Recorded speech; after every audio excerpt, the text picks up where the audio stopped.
Hello, welcome to One Moment Wiser. This is Christy Bridges, and this week we're reading the chapter called Boundaries from Option Ocean, Navigating the Sea of Possibility.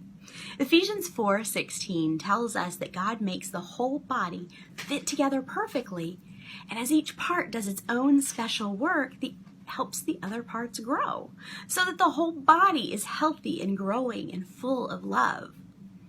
There was a time when I stopped speaking to one of my longest-term friends for 6 months.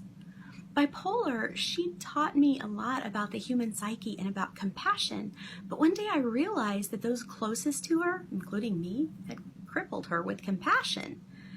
We tried to help her and rendered her helpless. I couldn't bring myself to answer any more hour-long, emotionally draining phone calls, and I hated myself for abandoning her. I was miserable that no matter what I'd done, I couldn't fix her pain. In desperation, I wondered if I'd done her wrong when I'd stopped her from committing suicide a few years before. I believe it is always right to stop someone from committing suicide.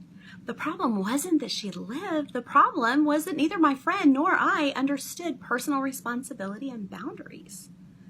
I had looked at the sacrifice Jesus made on the cross and thought I understood selfless, unconditional love. During counseling, I came to this life-altering epiphany.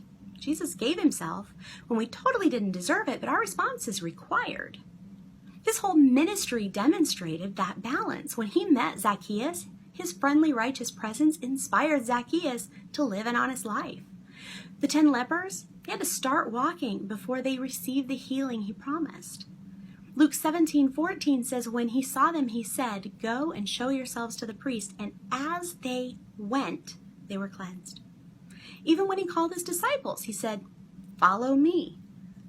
We'll continue this tomorrow, but if you're feeling drained, ask God for his perspective today. God bless you.